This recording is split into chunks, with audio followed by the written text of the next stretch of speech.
আসসালামু আলাইকুম সবাইকে। আজকে গেছিলাম মালয়েশিয়াতে ফিশিং করার জন্য একটা বড় খালে, যেখানে অনেক কিছু দেখলাম। কুমির থেকে শুরু করে যাবতীয় অনেক পশু প্রাণী থেকে শুরু করে অনেক কিছু দেখলাম। সম্পূর্ণ এই ভিডিওতে তুলে ধরা হয়েছে। সম্পূর্ণ ভিডিওটা দেখলে আশা করি আপনারা মজা পাবেন। তো কোনো মুহূর্ত মিস না করে সম্পূর্ণ ভিডিওটা দেখবেন। তো বেশি দেরি না করে চলুন শুরু করা যাক। সকাল সকাল ফিশিং করতে যাওয়ার আগে ঘুম থেকে উঠে একটু ব্যায়াম করে নিলাম আর কি। কেউ এই বিষয়টাকে সিরিয়াসলি নেবেন না। তো আমি আর ভাইয়া গাড়িটা নিয়ে বের হয়ে পড়লাম খালের উদ্দেশ্যে ফিশিং করার জন্য।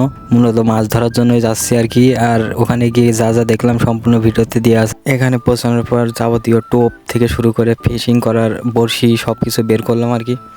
এখানে দেখতে পাচ্ছেন চিংড়ি টাইপের এক ধরনের লবারের, এটা কিন্তু লবারের, এটা দিয়ে ফিশিং করবো আর কি। এখানে আমাদের ছিপ রয়েছে, সামনেই খাল।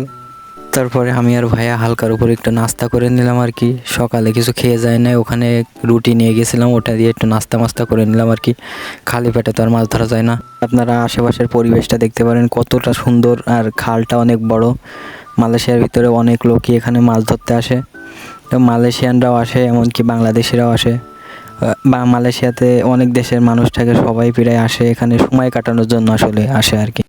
এইটা কিন্তু দেখতে পাচ্ছেন লবারের ব্যাং টাইপের একটা টোপ। আসলে এটা বড় মাছ ধরার জন্য, সেজন্য আমরা এটার পানিতে বড়শির সাথে দিই নাই। দেখতে পাচ্ছেন আমার হাতে কিন্তু ফাতনা, এই ফাতনাটাই মনে করেন যে বড়শির মাথায় পরিয়ে আমরা এখন মাছ ধরবো আর কি। বলবেন যে পানিতে মাছ কিন্তু অনেক ঝাপাঝাপি করছে, এখানে অনেক মাছ আছে। পরপরই আমরা বড়শিতে কেঁচো গাঁথতে শুরু করলাম বড়শিটা পানিতে ফেলার জন্য। তো দেখতে পাচ্ছেন আমার ভাইয়া কিন্তু বড়শিতে কেঁচো গাঁথা শুরু করেছে। বড়শিটা গাঁথা হয়ে গেলে খালে ফেলার জন্য প্রস্তুত হয়ে গেল। তারপরে ভাইয়া খালে ফেলে দিল বড়শিটা। তারপরে অনেকক্ষণ অপেক্ষা করছিলাম মাছের জন্য, মাছ হয় কি না হয়। আসলে মাছ হওয়াটা তো বড় কথা না, ঘুরতে এসে যে প্রাকৃতিক পরিবেশে মাছ ধরার অপেক্ষা করে, এটা আসলে অন্যরকম একটা মজা। পাশের পরিবেশটা দেখতে পারেন কতটা সুন্দর। আসলে এরকম প্রাকৃতিক পরিবেশে বসে থাকলে আসলে বাংলাদেশের কথা অনেক মনে পড়ে, যে বাংলাদেশে মাঠঘাট এইসব মানে দেখে মনেই হবে না যে এটা মালয়েশিয়া। আসলে বাংলাদেশের মাঠঘাট আসলে অনেক মিস করি। কিছুক্ষণের মধ্যে দেখতে পেলাম যে খালের উপর দিয়ে একটি বগি ছাড়া ট্রেন গেল।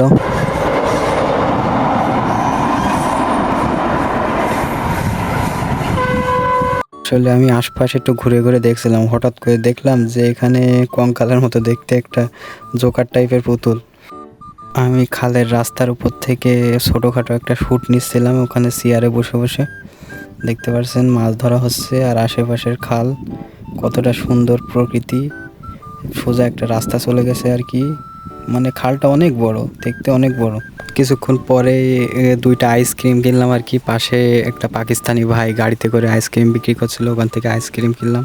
এতে একটা মাছ বেঁধে আসলো, সেটা তোলার চেষ্টা করা হচ্ছে অনেক। দেখা যাক কত বড় মাছ উঠলো, সেটা দেখার জন্য অপেক্ষায় আছি আর কি। দেখতে পাচ্ছেন ছোট একটি মাছ। তারপরে মাছ উঠতেই থাকে, বড়শি দিয়ে যতবারই ফেলা হয় ততবারই উঠতে থাকে আল্লাহর রহমতে অনেক।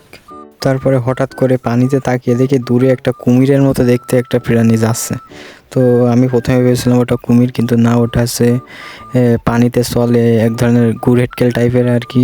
তো ওটা যাচ্ছিল, আর আমি দূর থেকে শ্যুট নিয়েছিলাম ওটার। তা দূর থেকে দেখে মনে হচ্ছে ওটা কুমির, সেজন্য শ্যুট নিয়ে আর কি। আর এই পাশে রয়েছে মালয়েশিয়ানদের বড় বড় খামার। খামার থেকে দেখতে পাচ্ছেন অনেকগুলো গরু বের হচ্ছে আর কি। সেই সময় শ্যুটগুলো নিয়েছিলাম। তো গরুগুলো যাচ্ছে সোজা রাস্তা দিয়ে আর কি। মাছ ধরতে ধরতে ঘুরতে ঘুরতে অনেক বেলা হয়ে গেছিলো, তাই সব কিছু গুছিয়ে ফেলছিলাম বাড়িতে ফিরে যাওয়ার জন্য। আর কতগুলো মাছ ধরেছি আপনাদেরকে দেখাবো। তারপর পরে গাড়িতে উঠে আমরা বাড়ির উদ্দেশ্যে রওনা হলাম। আর কতগুলো মাছ ধরেছি আপনাদের বিষয়টা বাড়িতে গিয়েই দেখাবো। তো সম্পূর্ণ ভিডিওটা দেখার জন্য ধন্যবাদ। আমি কিন্তু কোনো প্রফেশনাল ব্লগার না, জাস্ট একটু মনে হলো যে একটু ভিডিও বানাই, তাই বানালাম। যদি ভিডিওটা ভালো লাগে অবশ্যই লাইক করবেন আর বন্ধুদের কাছে শেয়ার করবেন। ধন্যবাদ। দেখতে পারছেন হয়তো বেশি মাছ পাই নাই, অল্প কিছু পেয়েছি, কিন্তু যে মজাটা পেয়েছি ওখানে গিয়ে ঘুরে পরিবেশ দেখে, সেটা ভোলার মতো না। তাই ক্যামেরা বন্দি করে আপনাদের কাছে শেয়ার করলাম।